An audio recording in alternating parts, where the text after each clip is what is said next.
Bonjour à toutes, bonjour à tous, j'espère que vous allez bien. On se retrouve en ce début d'année 2025 et bien pour vous souhaiter la bonne année d'une part et également pour faire mon récap de l'année 2023 et de l'année 2024 parce que cette fille-là a oublié de faire l'année dernière. En même temps, l'année dernière, je viens de vous poster la vidéo Merci 2022 donc que j'ai tournée en janvier 2023 et j'étais au Costa Rica. Donc, you know. Déjà, j'avais tourné la vidéo, mais je l'avais pas postée. Genre 2 ans plus tard, réveil, il serait peut-être temps de... Voilà. Mais de base, c'est une tradition que j'adore. C'est des vidéos que je fais plus pour moi que pour toi qui regarde. Mais je trouve que ça a du bon de partager son expérience. Et il y a forcément des gens qui veulent la même chose que moi. Forcément des gens qui ont des rêves qui sont similaires aux miens. Il y a forcément des gens qui ont envie d'un petit peu d'espoir. Et pour tous les autres, salut. Vous pouvez peut-être passer votre chemin. Voilà. Mais en tout cas, j'adore tous les ans regarder ces vidéos récap, voir un peu dans quel état d'esprit j'étais à ce moment-là, à quel point j'ai changé, à quel point j'ai évolué, quels étaient mes rêves, qu'est-ce que j'ai réalisé, qu'est-ce que j'ai appris. Voilà, c'est vraiment ça le but de ces vidéos. Donc je vais pas vous faire patienter plus longtemps, on va commencer. J'ai fait mes petites fiches parce que là, on va faire 2023-2024 à même temps. Voilà. Au naturel toujours, il n'y a pas de filtre. Donc, objectif numéro 1 en 2025. J'en ai marre d'avoir des petits boutons. Voilà, c'est hormonal, mais j'en ai rien à la casquette. Donc on va reprendre depuis le début. Je vais reparler de où est-ce que j'étais un peu, qu'est-ce que j'ai fait, etc. Mais aussi des leçons que j'ai apprises au fur et à mesure, histoire qu'on se resitue. Parce qu'en fait, quand je regardais à chaque fois dans mes vidéos récap, moi je sais de quoi je parle, mais je pense que pour quelqu'un qui me connaît pas et qui est pas dans ma vie, en fait tout est très vague et tout est très flou. En même temps parce que je veux garder un petit peu de choses privées forcément, en train de faire un journal intime en ligne non plus, même si des fois on dirait que, mais non. Je vais essayer de regarder là au maximum, hein, mais j'ai plus trop l'habitude de faire des face cam. Je vous tourne plein de vidéos de mon voyage ou de mon podcast ou de lecture, etc. Mais j'ai plus du tout l'habitude de filmer comme ça. La dernière fois que j'ai fait ça, c'était en janvier 2023, je crois. Voilà, récap 2023. Donc l'année a commencé sur les chapeaux de roue étant donné qu'on était au Costa Rica. Donc le Costa Rica c'était vraiment mon rêve à moi. On a commencé le voyage par le Pérou puis la Bolivie comme vous le savez. Et moi je rêvais vraiment d'aller au Costa Rica. Donc j'ai commencé 2023 en plein dans mon rêve, en plein en train de vivre mon rêve. En plus de ça j'ai réalisé Google saison 2. Voilà, objectif sur objectif, j'étais trop heureuse. Et puis juste après le Costa Rica qui était plein d'enseignements riches d'aventures humaine et de rencontres et de remise en question et de changements sur qui je suis quoi. Donc ensuite on a été en Colombie. À la base c'était pas du tout prévu qu'on aille en Colombie, mais notre vol avait été annulé pour le Brésil. Donc bref, c'est ça qui a fait qu'on est arrivé en Colombie. Malgré ce qu'on peut croire sur la Colombie, on a souvent une image un peu dangereuse de ce pays. Alors, pas du tout.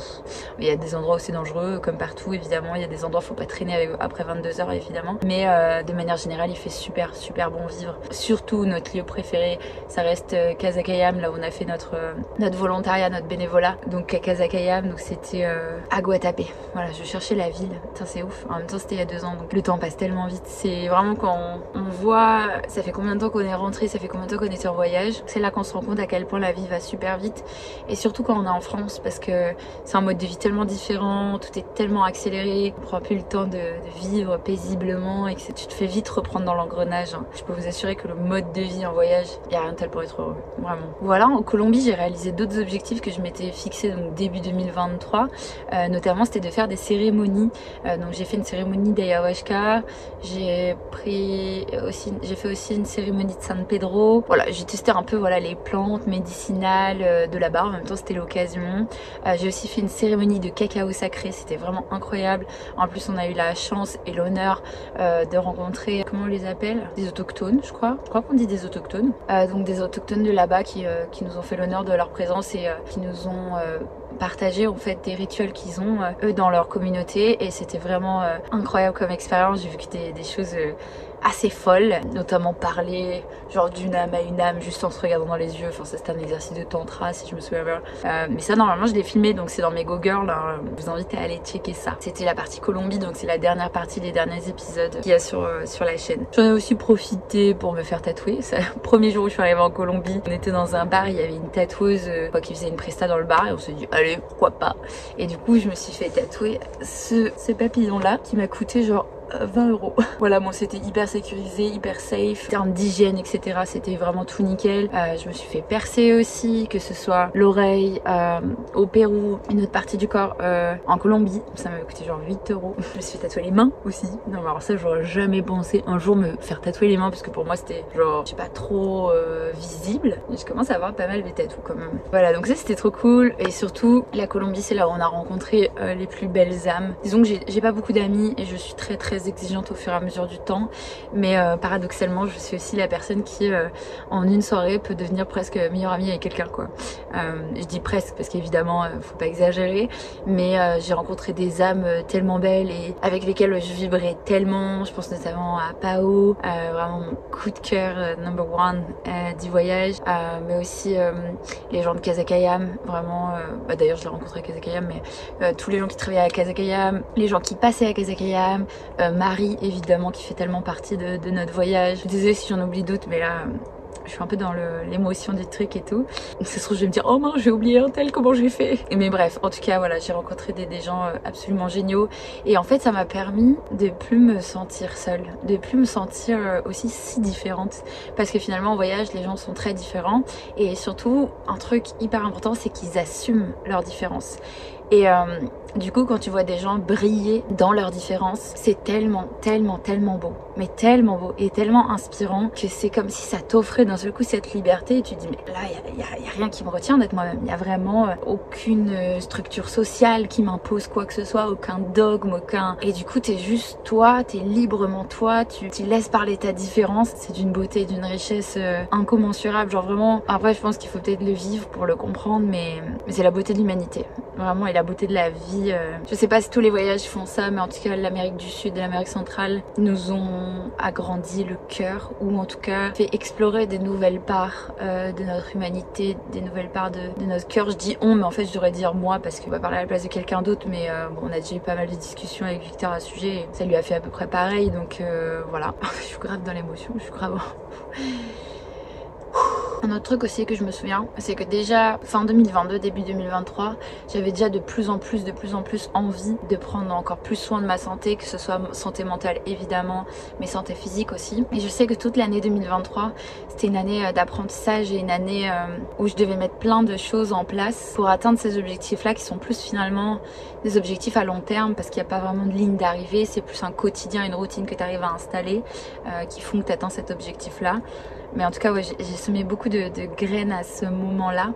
Et j'avais pour objectif de faire donc des cérémonies dont je vous ai parlé tout à l'heure, parce que du coup c'était comme si une fois par mois en fait j'avais vraiment un truc où je prenais soin de moi, mais de manière où j'investissais du temps et de l'argent en moi. C'est une façon de se redonner de la valeur et une façon de se donner de l'amour aussi, et puis de se prouver qu'on peut se faire confiance, parce que si on arrive à prendre soin de nous de cette façon, bah, on se dit ok, je peux compter sur moi-même pour prendre soin de moi. Donc évidemment tout ce qui est self-love etc, c'est toujours au goût du jour, c'est même pas un objectif d'année ou quoi, c'est juste ma vie, le développement personnel, genre c'est ancré en moi que... Enfin voilà, j'ai pas écrit un livre pour rien non plus, mais ça fait pas 10 ans que je travaille sur moi non plus pour rien. C'est aussi, je viens de me souvenir de ça, je l'avais pas mis dans mes notes, mais c'est aussi à cette période là que j'ai commencé mon podcast sur le breathwork, donc qui est disponible sur Spotify et que je vous poste également sur YouTube pour ceux qui n'ont pas de compte Spotify. Un nouveau projet qui est venu à moi parce que je pouvais plus éditer mes vidéos en voyage parce que mon ordinateur avait été cassé. J'avais quand même l'envie de partager quelque chose et grâce à mon téléphone et grâce à l'univers, j'ai eu ce nouveau projet qui est né. Après je l'ai mis en stand-by parce qu'il y avait genre tellement plein d'autres projets aussi dans l'année, mais là je l'ai repris. On est à l'épisode 8 cette semaine, donc voilà, si vous avez envie d'aller faire un tour, de faire du breathwork facilement et gratuitement, je vous invite à tester le podcast. Ça vous fait une très belle introduction et puis au fur et à mesure des épisodes, on va de plus en plus profondément dans le travail. Et puis après tout ça, après cette si belle aventure, bah on est revenu en France. Et c'est quand on est revenu en France que j'ai senti que ouais quand même il y a quelque chose qui s'était passé, que j'avais changé. Mais pour autant, même là 2 ans après, je me rends pas encore tout à fait compte de tout, parce que comme j'en discutais l'autre fois avec un membre de ma famille, c'est peut-être plus des détails chez moi. Et donc en fait je pense qu'il faut me connaître vraiment pour pouvoir le voir. C'est surtout les gens qui sont très proches de moi, genre mes parents, des gens vraiment très proches qui ont pu constater les différences. Après pour les gens qui me connaissent pas, genre voilà. Mais ouais, le retour en France, ça a été un délire parce que je me suis rendu compte à quel point j'étais beaucoup plus zen, à quel point j'étais beaucoup plus peace, à quel point j'étais beaucoup plus... C'est vraiment très difficile à décrire, mais j'avais déjà l'esprit super ouvert, mais là mon esprit était comme encore plus ouvert. Ouais, une version évoluée de moi-même, quoi. Je pense qu'il y a des choses qui mettront encore beaucoup de temps avant que je comprenne, mais bref, en tout cas c'était quand même agréable dans le sens où il y avait beaucoup de choses qui nous avaient manqué. Je dois dire que très vite, genre dans les 6 mois qui ont suivi notre retour en France, j'avais déjà envie de repartir vraiment. Et j'avais peur de retomber dans une spirale de métro boulot dodo parce que forcément il fallait bien travailler pour gagner de l'argent. Donc après à ce moment-là c'était plus ouais, remettre de l'ordre, se remettre d'aplomb financièrement, savoir où est-ce qu'on allait aller, revoir tous les gens qu'on n'avait pas vus depuis longtemps. Il fallait aussi qu'on réapprenne à vivre en France parce que nous on s'était quand même habitués au voyage et bon on n'avait pas vraiment de routine en voyage quoi parce que tous les jours c'était différent et là en France tous les jours se ressemblaient, on découvrait pas de nouvelles personnes ou des nouveaux paysages ou des nouveaux... Bref, c'est une vie totalement différente. Je ne vous apprends rien, je pense. Donc il a fallu qu'on se réaccorde à cette vie, ce qui n'a pas été très facile. Et puis après on a repris les projets, donc moi personnellement c'est là où j'ai fait ma formation de naturopathie, donc je l'ai terminée vraiment en décembre 2023, donc je suis devenue conseillère en phytothérapie et alimentation thérapeutique, donc c'est en fait soigner par les plantes et par l'alimentation. En fait cet objectif que j'avais pour avoir une sorte de légitimité sur le plan professionnel, pour pouvoir être à mon compte, parce que j'avais l'impression que juste le développement personnel, vu que coach certifié en développement personnel, j'avais l'impression qu'il me manquait comme un bagage et finalement ce bagage que je suis allée chercher et ben il m'a surtout apporté énormément de connaissances pour en fait pour appliquer sur moi-même d'abord. Tout ce que je partage sur le développement personnel c'est des choses que j'ai mis en place qui m'ont aidé, qui m'ont apporté quelque chose, pas forcément que j'ai fait tous les jours dans la régularité mais en tout cas qui m'ont aidé sur des choses et en fait pour moi ça me paraissait genre évident et primordial d'essayer d'appliquer tout ce que j'avais appris mais bon en fait j'ai appris tellement de choses surtout sur l'alimentation, c'est dingue. Au début je me suis dit ok on va tout changer puis finalement non, faut rien de faire de trop brutal. Donc j'ai commencé à changer mon alimentation, mais vraiment petit à petit, parce qu'au final, fin 2023, j'avais 27 ans. Non, j'avais 28 ans. Et ben il y avait 28 années de pas de malbouffe, mais bon déjà je savais pas vraiment très bien cuisiner. Je mangeais très peu de légumes. Donc en fait il y avait tout ça à réapprendre, à déconstruire.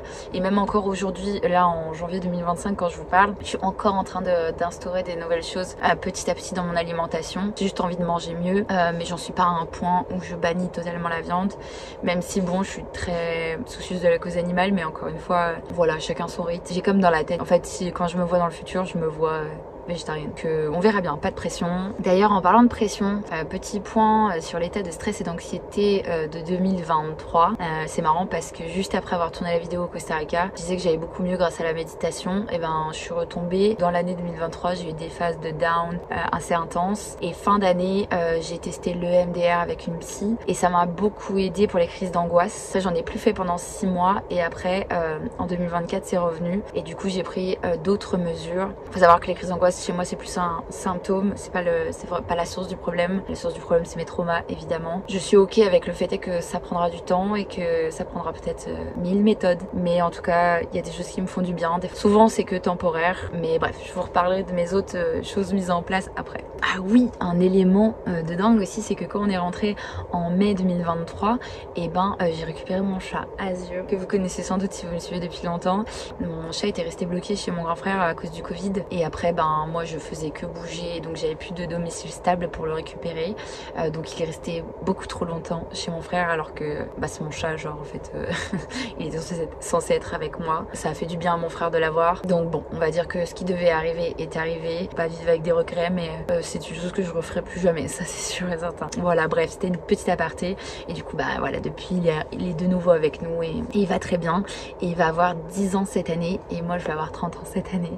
Voilà, that's cute. Ça fait 10 ans qu'il vit sa vie avec moi, enfin presque. Voilà, du coup c'est à peu près tout pour 2023, ce qui est déjà énorme et pas mal du tout. En termes de domicile, du coup quand on est revenu, on a habité dans un mobil-home et puis après on a habité dans une maison qu'on louait juste pour passer l'hiver et c'était vraiment très génial et très cool de pouvoir se poser. Mais donc arrivé en 2024, très vite la vie de nomade nous a manqué et surtout la vie de van life en fait. Donc on n'avait plus de camion. Plus à quel moment Victor a vendu son camion, mais bref, il a vendu son camion. Je crois que c'était en mois de mars. On a acheté une caravane. Ça c'est pareil, je l'ai filmé, mais je vais vous poster la vidéo parce qu'on a fait beaucoup de travaux dans cette caravane, donc dans laquelle on vit encore actuellement. Du coup, on vit dans cette caravane depuis juin 2024, donc ça fait 7 mois maintenant et ça nous correspond tellement. On retrouve le bon côté de la vie de camion et en même temps, bon, elle est posée au même endroit sur un terrain avec l'eau, l'électricité, donc on a quand même du confort. On a continué d'aménager au fil des mois pour toujours avoir du confort, donc c'est vraiment génial et j'adore notre petite caravane. Vraiment,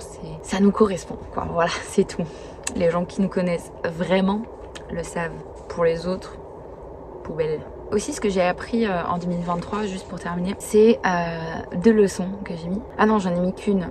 J'ai appris une chose essentielle, c'est que c'est la répétition qui est la clé de la réussite. C'est vraiment le fait de rien lâcher et de faire tous les jours un petit peu qui fait qu'on y arrive. Et ça, c'est vraiment quelque chose qui s'est inséré de manière stable dans mon crâne tout au long de l'année 2023 et je suis très contente d'avoir enfin assimilé ça parce que je le savais. Comment dire? Vous savez, il y a des choses dans la vie qu'on sait mais qu'on prend pas vraiment conscience de ce que ça veut dire et de ce que ça implique.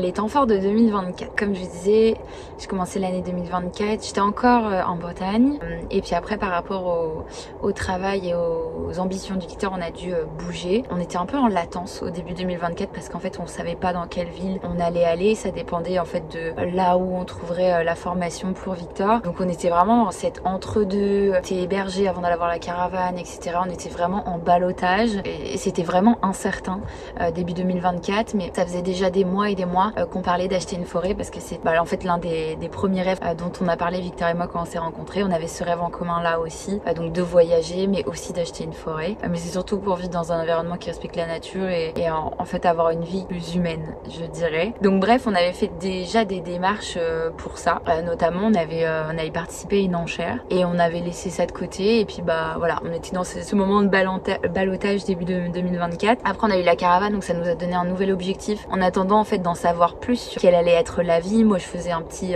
job d'intérim par-ci, un petit job d'intérim par-là, tout était très flou, mais les choses ont commencé à se concrétiser à partir de mai parce que c'est là qu'il a commencé son contrat, donc c'est là qu'on a su où est-ce qu'on devait aller. Il a fait sa formation, après il a commencé dans son entreprise, donc du coup c'est comme ça qu'on a atterri à Nantes en juillet. Donc toute la première moitié de 2024 déjà c'était extrêmement voilà flou et c'est en juin qu'on a eu la nouvelle. En fait on a reçu une lettre et on avait complètement oublié la mise aux enchères du terrain et en fait la lettre disait bah voilà vous avez gagné l'enchère, en gros le terrain est à vous. Et donc on s'est regardé en mode bon, déjà ça on avait oublié qu'est-ce qu'on fait? On n'avait même pas vu le terrain, qu'on a été le voir et puis on a revalidé et puis bah du coup voilà début juillet on atterrissait à Nantes, on avait notre forêt, j'ai ouvert ma société donc Emily Hope au mois de mai. Donc moi j'avais déjà 3 rêves de réaliser à la mi-2024, donc j'étais déjà sur une bonne lancée. Vu que 2024 c'était une année 8, c'était une année de récolte, bah ça commençait déjà super bien parce que bah en fait je constatais que mes rêves se réalisaient quoi. J'étais en mode waouh, là on passe de l'autre côté du miroir, les choses deviennent réalité quoi. Et puis bah ça m'a prouvé aussi que j'étais vraiment capable de réaliser mes rêves, même si je le savais d'un côté, mais ça fait toujours du bien de petit à petit de nouveaux éléments qui te confirment que oui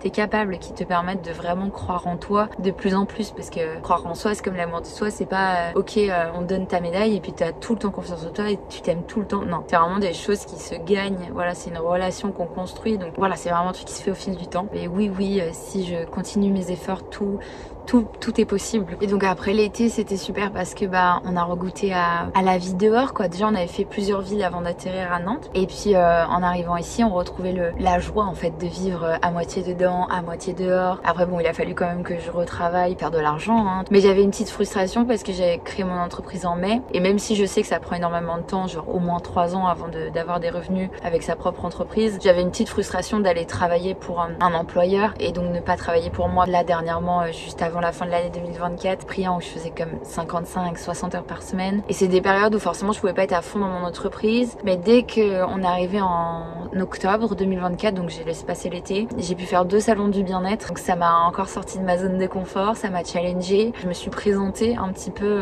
davantage avec plus de confiance, vraiment exposer mon univers. Forcément je parlais de phytothérapie, d'alimentation, mais je parlais aussi de mon livre en développement personnel, Happy and Loved, que j'ai pu présenter, dont j'ai pu parler. En fait ça m'a mis un pied davantage dans dans ce monde-là, le monde de l'entrepreneuriat, le monde de tu réalises tes rêves aussi. Parce qu'en fait c'est ça, ouais, il faut, même si tu vois, genre t'as un objectif, tu voudrais tel résultat, et ben en fait pour avoir ce résultat, il faut déjà que tu commences à te mettre en action. Tu pourras jamais atteindre ce résultat si tu restes sans rien faire, tu vois, ou si tu fais toujours les mêmes tâches. Il faut sortir de la zone de confort, il faut mettre des choses en place, même des choses qui te font peur, surtout des choses qui te font peur, parce que c'est ça qui te fait progresser. Et forcément tu seras pas parfaite dans ta présentation, et forcément tu seras pas parfaite la première fois que tu vas essayer d'expliquer aux gens ce que tu fais. Mais c'est tous ces moments-là qui vont t'apprendre à être de plus en plus confiante, à être de plus en plus sereine, à avoir plus confiance en toi et en ton projet. Encore une fois, c'était un investissement que je faisais en moi-même, parce que faire des salons du bien-être, moi je pensais que ça rapportait de l'argent, mais en fait non, tu dépenses juste de l'argent pour participer, et après ça aide à faire du bouche à oreille, mais en soi ça te rapporte pas du tout d'argent, à moins de vendre des petits trucs, genre des bougies, des machins. Donc voilà, donc j'ai quand même bien avancé sur mon projet d'entreprise. Puis là, il a fallu aussi que je reprenne les choses sérieuses par rapport à ma santé mentale, que je remette des trucs en place, retourner voir une psy pour travailler de nouvelles choses. Un des salons m'a permis aussi de rencontrer une autre psy qui avait une autre approche qui était super intéressante, que je suis en train de faire actuellement, qui est autour de la généalogie. Enfin, c'est méga intéressant, et trop contente d'avoir découvert ça. Donc voilà, au final j'ai rempli mes objectifs. La cerise sur le gâteau pour couronner cette année, c'est qu'à la fin de l'année, du coup, j'ai réussi à réunir mes parents avec mon petit frère, et on a passé Noël ensemble, chose qui n'était pas arrivée depuis bientôt 15 ans. Voilà, c'était mon cadeau que je me suis fait à moi-même, et eux aussi. Donc ça a clôturé mon année 2024 en beauté. Donc ouais, le récap de tout ça, c'est que je suis quand même devenue propriétaire et entrepreneur en 2024, et c'est quand même des trucs hyper importants. Déjà aussi, j'avais rien qui était à moi, donc j'ai acheté ma voiture, on a acheté la caravane, on a acheté le terrain. Donc vraiment en termes de sécurité, ça m'a apporté quelque chose de supplémentaire, parce que moi c'était vraiment un point très instable dans ma vie avant, un point qui m'angoissait aussi énormément. Ça aide beaucoup, mais pour autant j'ai respecté mon point de vue sur la vie, qui est que j'ai pas non plus envie d'acheter une maison. Peut-être que ça viendra un jour, hein, mais en tout cas pour l'instant c'est vraiment pas dans mes objectifs. Pas envie de m'endetter. Bref, en tout cas j'ai réalisé ces rêves là.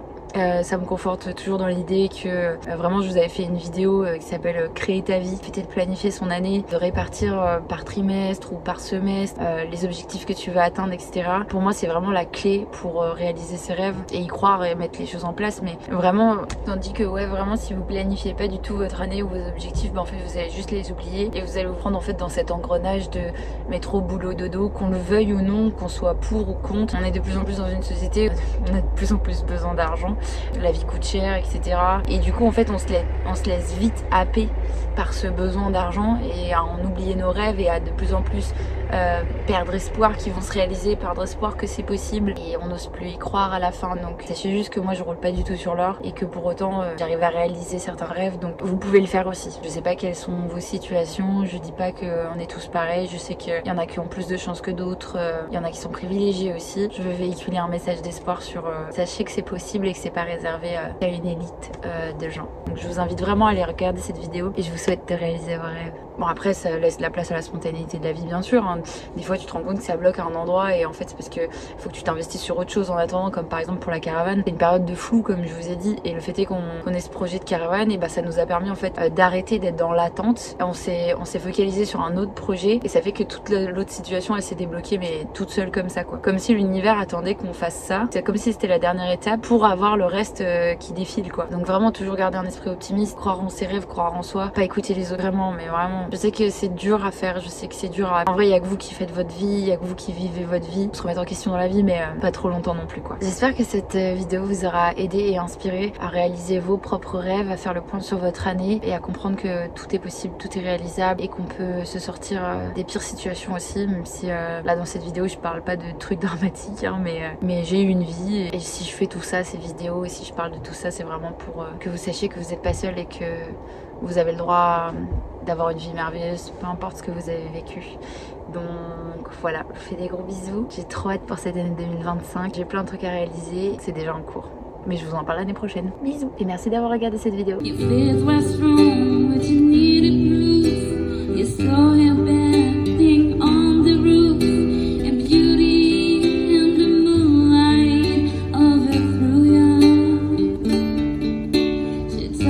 You